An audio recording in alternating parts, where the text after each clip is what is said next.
Alright, hi everybody. This is my video for the Insanity Defense Project for week 9 that we did.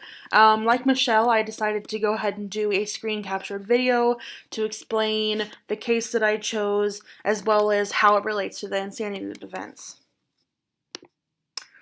So, as you can see, my name is Johanna Weiman, and the case that I'm going to be doing today is State versus Jackson.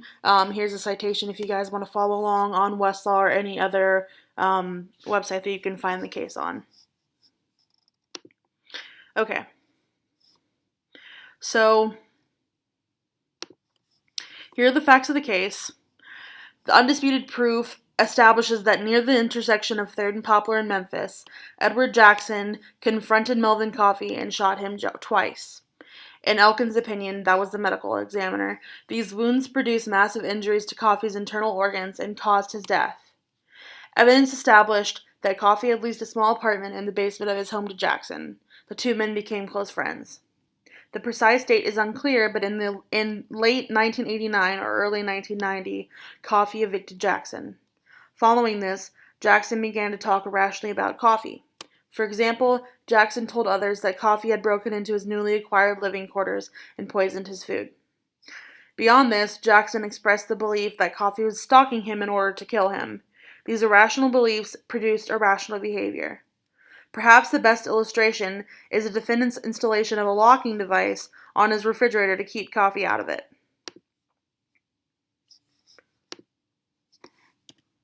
To escape Coffey's conduct as he perceived it, Jackson changed residences several times. So you might wonder how these facts of the case related to pursuing the insanity defense. So, on trial for first-degree murder in the criminal court for Shelby County, Edward Jackson, the defendant, asserted an insanity defense. This defense was, however, rejected by the jury. Jackson was found guilty as charged and was sentenced to imprisonment for life. The Court of Criminal Appeals affirmed the conviction and sentence. And then the application for permission to appeal was granted. And this is directly from the case. We granted Jackson's application for permission to appeal to determine whether the proof adduced by the state sufficiently established that Jackson was sane beyond a reasonable doubt when the crime was committed. Because we find that the state failed in its obligation to establish Jackson's sanity beyond a reasonable doubt, we reverse the conviction, vacate the sentence, and remand the cause to the trial court for the initiation of proceedings pursuant to Tennessee Code Annotated 337303.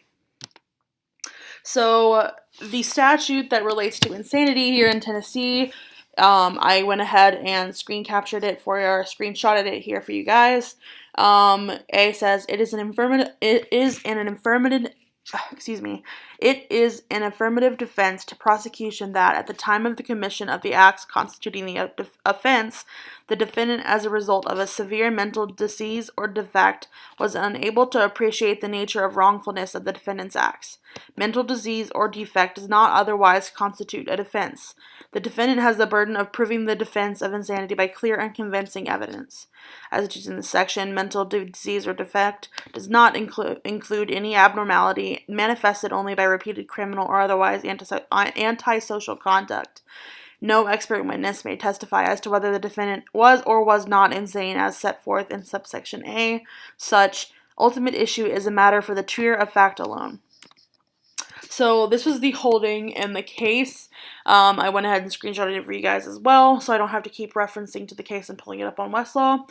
In conclusion, we find that the state has failed, as a matter of law, to prove that the defendant, while suffering from a mental illness, was capable of appreciating the wrongfulness of his conduct and conforming his conduct to the requirements of the law. As a consequence of this evidentiary failure, the evidence was not sufficient to warrant any rational finder of fact to find the existence of each of these elements of first-degree murder beyond a reasonable doubt. Accordingly, we reverse the conviction and vacate the sentence. We remand the cause for entry of a judgment of not guilty by reason of insanity and the initiation of proceedings under Tennessee Code Annotated 337303. So one of the questions that we were asked was, do we agree with the holding? So yes, I do agree with the judge's holding. I think that after reviewing the facts of the case and the procedural history and the witness testimony, that Jackson should be not guilty by reason of insanity. At the time of the case was decided, the proof establishes that Jackson was suffering from a mental illness at the time the crime was committed. So we were asked also for arguments for and against the court's determination. The state failed to prove that Jackson, while suffering from mental illness, was capable of appreciating wrongfulness of his crime and conforming his conduct as the law requires. Also, I want to refer to the insanity standard as stated in Graham v. State, which I will go ahead and pull up for you guys. Here's Graham v. State that I have pulled up on Westlaw. And in this case, there are standards that the law follows nowadays called the I don't know how to pronounce it properly, so I'm going to go ahead and say McNaughton test of insanity. Let me go ahead and zoom in for you guys. Under the McNaughton's test of insanity, it must be shown both that defendant knew right from wrong and that he knew the nature and quality of his act in order to convict of a crime while laboring under a defect of reason or disease of the mind, but such rules will no longer be charged in Tennessee. Also, in this standard, we have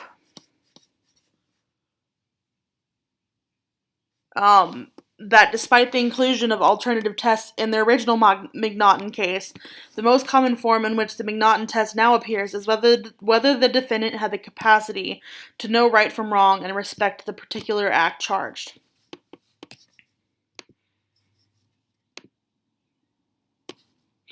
And then also, I want to say that the witness testimony of Lorne Allen Simrau, PhD, was also a good argument for the court's determination. I have to go to State versus Jackson, and I have to pull up his testimony, which is down here. Okay, so one of the witnesses, he was the third witness, was Lorne Allen Simrau, a clinical psychologist who practiced privately. He examined Jackson at the request of the District Attorney General and administered the Benton Visual Retention and the Minnesota Multiphasic Personality Inventory Test. Simrau diagnosed Jackson as a paranoid schizophrenic. He mentioned about paranoia, and when I reference to paranoia, I'm going to go ahead and show you guys the facts in the case about how he started to say that he was talking irrationally, and he told others that coffee had broken into his newly acquired living quarters and poisoned his food, and that he put a locking device on his refrigerator so that coffee wouldn't come into it. So, also in the case, Simrau also noted that schizophrenia is a condition where a person has either little or no contact with reality. In other words, they do not understand the consequences of their action or their behavior. So I'm going to refer again back to Graham versus State. Whether the defendant had the capacity to know right from wrong in respect to the particular act charged. So they relate to each other in the fact that Simrau thinks that Jackson didn't know what the consequences of his action would be. So when he was paranoid and he was putting out measures to prevent coffee from entering his residence and doing the things that he thought he was doing, he wasn't fully understanding what was going on. And I don't think that he had the capability to understand what was right from wrong. He didn't have the right to, he didn't understand that when you are paranoid and you have this feeling that someone is trying to invade your personal privacy or trying to kill you, you can't kill them to prevent them from doing these things. Additionally, Simrau testified that Jackson met the criteria for involuntary committal and will require long-term hospitalization and treatment. So this is saying that, this is his testimony that Jackson should not be put into jail, and he needs to be put into involuntary committed to a long-term hospitalization facility.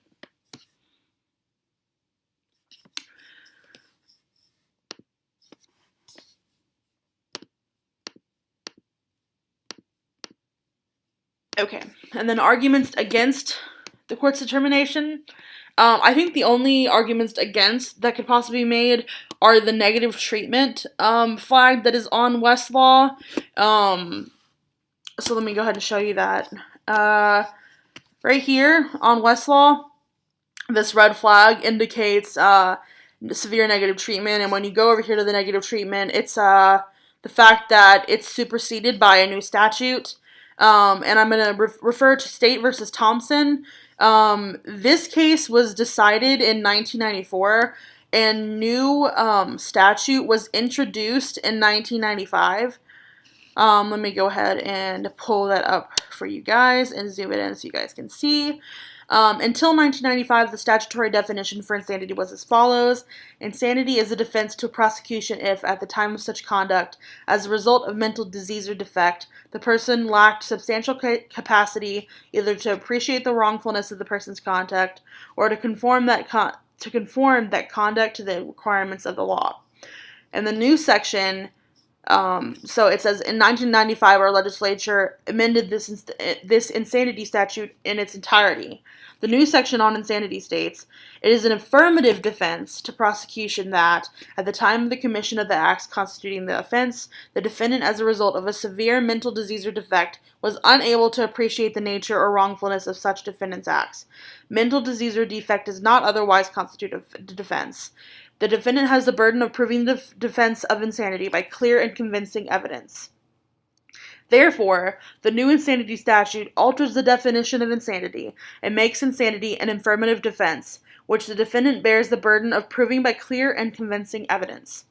So that would be the negative treatment, just as the fact that the statute changed. I think that people could make an argument against that. Otherwise, I think that there are not any strong arguments against the court's decision in the holding. So, the next question that was asked is whether or not I would change anything in the statutes, both on a federal level and the Tennessee level. I went ahead and put the federal statute up here, and it reads, it is an affirmative defense to prosecution under any federal statute that at the time of the commission of the acts constituting the offense, the defendant, as a result of a severe mental disease or defect, was unable to appreciate the nature and quality or the wrongfulness of his acts. Mental disease or defect does not otherwise constitute a defense. Also, the burden of proof states clear and convincing evidence.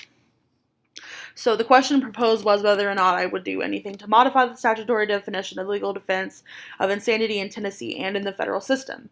My answer is no. Both of the statutes encompass the same rule of law. The law that they set forth is valid, and I think that the way that both describe that the defendant's inability to process his actions at the time the crime was committed constitutes the defense is well-founded. I also agree with the burden of proof that they require, which is clear and convincing evidence. So, lastly, we were asked about what factors the court should consider when deciding the insanity defense. So I referenced back to the McNaughton test on Graham versus State, and I'm going to go back to that case really quickly for you guys. And I'm going to go ahead and pull up there are two tests in those in the McNaughton test, which is the irresistible impulse test and the product rule. They don't really use these, they don't stand alone as a test for insanity in any jurisdiction. They don't think that they're sufficiently comprehensive. But what I did pull up on the McNaughton test, sorry, let me go ahead and find it. I thought I highlighted it.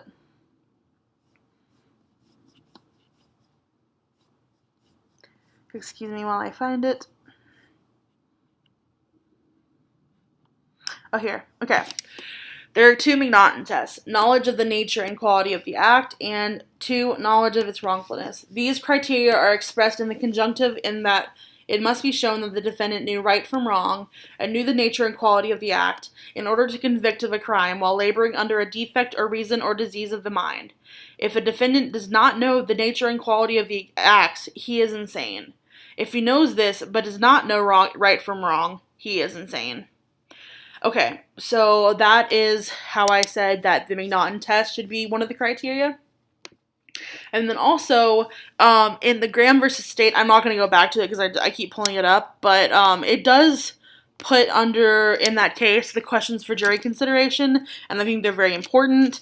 One says, was defendant suffering from a mental illness at the time of the commission of the crime? 2, was that illness such as to prevent his knowing the wrongfulness of his act? And 3, was the mental illness such as to render him substantially incapable of conforming his conduct to the requirements of the law he is charged with violating? I think those are important questions that the court should consider in all cases. And then also, I think that the guilty intent, so the mens rea, was not there due to the mental illness. So really quick to recap the case. I picked this case because I think that even in 1994, that the entirety of the case, the focus was insanity, and they think that Jackson lacked substantial capacity either to appreciate the wrongfulness of his conduct, or he wasn't able to conform that conduct to the requirements of the law. So that's what the holding said. Thank you guys for watching. Go ahead and pull up this last slide that I put on here. And I really would appreciate if you guys left any comments or questions down below. I widely encourage feedback. I really want to hear what everyone thinks about this. The cases were really interesting to find. You know, as I did post late, I did read everybody's presentation so far, and I think they all widely relate to each other.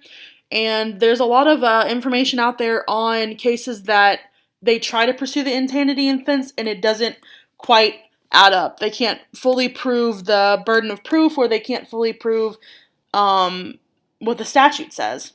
Okay, so thank you guys for watching, and have a good day.